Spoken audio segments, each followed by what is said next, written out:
ഓരോ വർഷവും മലയാളികളുടെ എണ്ണം കുറഞ്ഞു വരുന്ന ഇന്ത്യൻ നഗരങ്ങളിലൊന്നാണ് കൊൽക്കത്ത. ഇപ്പോൾ 8000 മലയാളികൾ മാത്രമാണ് കൊൽക്കത്ത നഗരത്തിലുള്ളത്.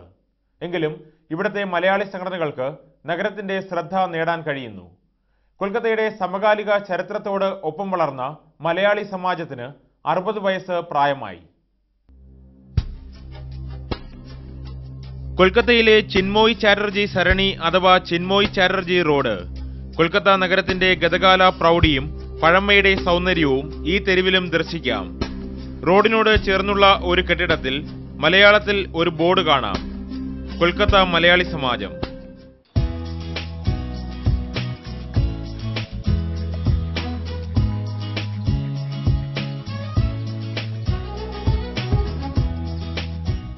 കൊൽക്കത്ത ചുവന്നു തുടങ്ങിയ കാലത്തോളം പഴക്കമുണ്ട് ഇവിടത്തെ മലയാളി കൂട്ടായ്മയ്ക്കും. കേരളത്തിൽ നിന്ന് ആവേശം ഉൾക്കൊണ്ട് ബംഗാളികളും കമ്മ്യൂണിസത്തിലേക്ക് എടുത്തുചാടിയ കാലത്ത് ഈ കൂട്ടായ്മകൾ ഇടതുപക്ഷ ആശയക്കാരോടൊപ്പം ചേർന്നു. കമ്മ്യൂണിസ്റ്റ് പാർട്ടി നിരോധനത്തോടൊപ്പം ഈ കൂട്ടായ്മകൾക്കും ചങ്ങല വീണെങ്കിലും 1950-ൽ മലയാളി സമാജം നിലവിൽ വന്നു. സമാജത്തിന് ഇന്ന് സ്വന്തമായ കെട്ടിടമുണ്ട്. ഈ പടവുകൾ കയറി സമാജത്തിൽ എത്തിയവരിൽ V K. Krishna Menon, EMS., AKG., E K. Nayanar, ഇപ്പോഴത്തെ പശ്ചിമബംഗാൾ ഗവർണർ എം.കെ. നാരായണൻ, അങ്ങനെ പല പ്രമുഖരുമുണ്ട്. പിന്നെ എ.കെ.ജി. കൽക്കത്തയിൽ റൂളായിട്ട് വരുമായിരുന്നു ആ കാലഘട്ടത്തിൽ. അദ്ദേഹം ജയിൽ മോചനം ഇതൊക്കെ ആയിട്ട് തെരഞ്ഞെടുപ്പിനൊക്കെ മുമ്പ്.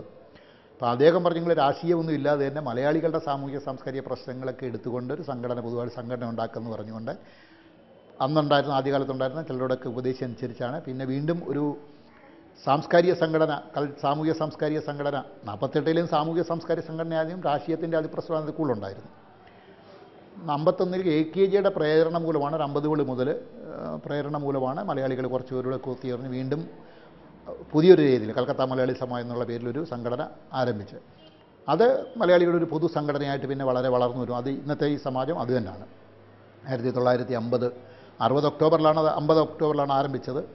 അതിൻ്റെ ഒരു പൊതു സംഘടനയായിട്ട് കൽക്കത്തയിലെ എല്ലാ മലയാളികളുടെയും ഒരു വേദിയായിട്ട് ഇത് വളർന്നു വന്നു. 60 വർഷം പൂർത്തിയാക്കും. അതിനകത്ത് ഈ എല്ലാ വിഭാഗക്കാരുമുണ്ട്. ഇവിടെ കൽക്കത്തയിൽ മറ്റ് പല സംഘടനകളുമുണ്ട്. ഓരോ വിഭാഗത്തിൻ്റേതായ പ്രത്യേക സംഘടനയുണ്ടെങ്കിലും എല്ലാ വിഭാഗവും ഉൾക്കൊള്ളുന്ന പൊതുവായ ഒരു കോമൺ വേദി മലയാളികളുടെ എന്നുള്ളൊരു കൽക്കത്ത മലയാളി സമാജം വളരെയധികം വളർന്നു വന്നു എന്നുള്ളതാണ് ഒരു പ്രത്യേകത. ചെറുതെങ്കിലും നിരവധി ഗ്രന്ഥങ്ങളുടെ ശേഖരമുള്ള ഇവിടുത്തെ ലൈബ്രറി മലയാളി സമാജം ഈ നഗരത്തിന് നൽകിയ സംഭാവനയുടെ തെളിവാകുന്നു. മലയാള പത്രങ്ങൾ വായിക്കാൻ കൊൽക്കത്തയിലെ മലയാളികൾ ഇവിടെ ഒരു കാലത്ത് എത്തുമായിരുന്നു. വർഷങ്ങൾ പഴക്കമുള്ള പുസ്തകങ്ങൾ ലൈബ്രറിയിൽ കാണാം. വായനാമുറിയിൽ പഴയ തിരക്ക് ഇല്ലെങ്കിലും. കൽക്കത്തയിലെ നാഷണൽ ലൈബ്രറി കഴിഞ്ഞാൽ ഏറ്റവും കൂടുതൽ മലയാള ഗ്രന്ഥശേഖരമുള്ള ഒരു ലൈബ്രറി നമ്മുടേതാണ്. ഏതാണ്ട് 6000-ഓളം പുസ്തകങ്ങൾ, അതും വളരെ റെയറായിട്ടുള്ള പുസ്തകങ്ങളുണ്ട് ഇവിടെ. ആദ്യകാലത്ത് വളരെ പുരാതന കളക്ഷൻസൊക്കെ കൽക്കത്ത മലയാളി സമാജത്തിലുണ്ട്. നല്ല ലൈബ്രറിയാണ്. റീഡിംഗ് റൂം, ഇവിടുത്തെ പ്രധാനപ്പെട്ട എല്ലാ മലയാള പത്രങ്ങളും ഇപ്പോൾ റീഡിങ്ങിനെ സംബന്ധിച്ച് ഇൻ്റർനെറ്റുമൊക്കെ വന്നതിന് ശേഷം വീടുകളിൽ തന്നെ കാണാനുള്ള സൗകര്യം ഉണ്ടായിക്കൊണ്ട് റീഡിംഗ് റൂം വേണ്ട രീതിയിൽ ഉപയോഗിക്കുന്നില്ല. പണ്ട് എല്ലാവരും ഓഫീസൊക്കെ കഴിഞ്ഞ് വൈകുന്നേരം വന്ന് മലയാള വാർത്തകളും മലയാള ന്യൂസുകളും ടി.വിയുടെയൊക്കെ പ്രചാരണം വരുന്നതിന് മുമ്പ് സമാജമായിരുന്നു ആശ്രയിച്ചിരുന്നത്. പത്രങ്ങളൊരു 3-4 പത്രങ്ങൾ ഇവിടെ റെഗുലറായിട്ട് വരുമായിരുന്നു. ലേറ്റായിട്ടാണ് വരുന്നതെങ്കിൽ ബൈ പോസ്റ്റായി വന്നാലും അത് വാർത്ത പത്രത്തെ കൂടെ അറിയാനുള്ള താല്പര്യം ആളുകളോട് വരുമായിരുന്നു. മുംബൈ, ചെന്നൈ തുടങ്ങിയ നഗരങ്ങളെപ്പോലെ ഒരു കാലത്ത് മലയാളികൾ കൊൽക്കത്തയിൽ തൊഴിൽ തേടി എത്തിയിരുന്നു. സ്വകാര്യ കമ്പനികളിലെ ഉദ്യോഗം. കൊൽക്കത്ത വ്യവസായികളുടെ പ്രിയ നഗരം അല്ലാതായതോടെ ഈ വരവ് അവസാനിച്ചു. കേരളത്തിൽ നിന്ന് കണ്ട ആദ്യകാലത്ത് മലയാളികൾ കൽക്കത്തയിലേക്ക് വന്നിരുന്നത് ഈ സെക്രട്ടേറിയൽ വർക്കിനാണ്. അതായത് ടൈപ്പും ഷോർട്ട് ഹാൻഡും ഒക്കെ പഠിച്ചിട്ട് ഇവിടെ വന്നിട്ട് പ്രൈവറ്റ് കമ്പനികളിൽ മെർക്കൻറ്റൈൽ ജോലിയിൽ വൈറ്റ് കോളേഴ്സായിട്ടാണ് വന്നിരുന്നത്. ആ നേച്ചർ ഓഫ് ജോബ് മാറി. പിന്നെ ആദ്യകാലത്ത് വന്നവരുടെ മക്കൾ കുറേ കൂടെ IT രംഗത്തേക്കൊക്കെ പോയിട്ടപ്പോൾ മക്കളൊക്കെ ഇവിടുന്ന് പോയി കഴിഞ്ഞപ്പോൾ ഇവിടുന്ന് ആളുകൾ മക്കളോടൊപ്പം അല്ലെങ്കിൽ മക്കളുള്ള സ്ഥലത്തേക്കും അല്ലെങ്കിൽ നാട്ടിലേക്കൊക്കെ തിരിച്ചുപോയി. ഇപ്പോൾ 8000-ഓളം മലയാളികൾ മാത്രമാണ് കൊൽക്കത്തയിൽ. ഇതിൽ പലർക്കും കൊൽക്കത്ത സ്വന്തം നഗരമായി കഴിഞ്ഞു. എങ്കിലും കേരളവുമായുള്ള ബന്ധം ഓരോ മലയാളിയും കാത്തുസൂക്ഷിക്കുന്നു.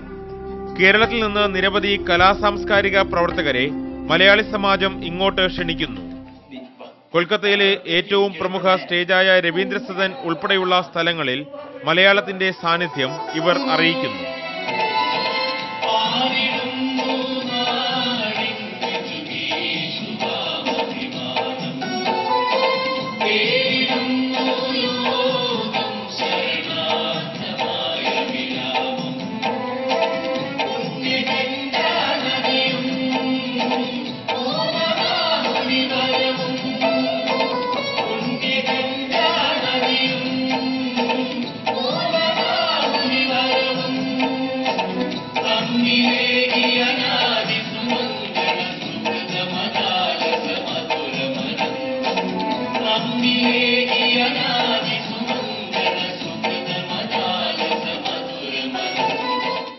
ഗൾഫ് നാടുകൾ സമർത്ഥമാകും മുമ്പ് കേരളത്തിലെ കുടുംബങ്ങൾക്ക് ആശ്രയമായിട്ടുണ്ട് കൊൽക്കത്ത ഉൾപ്പെടെയുള്ള നഗരങ്ങൾ.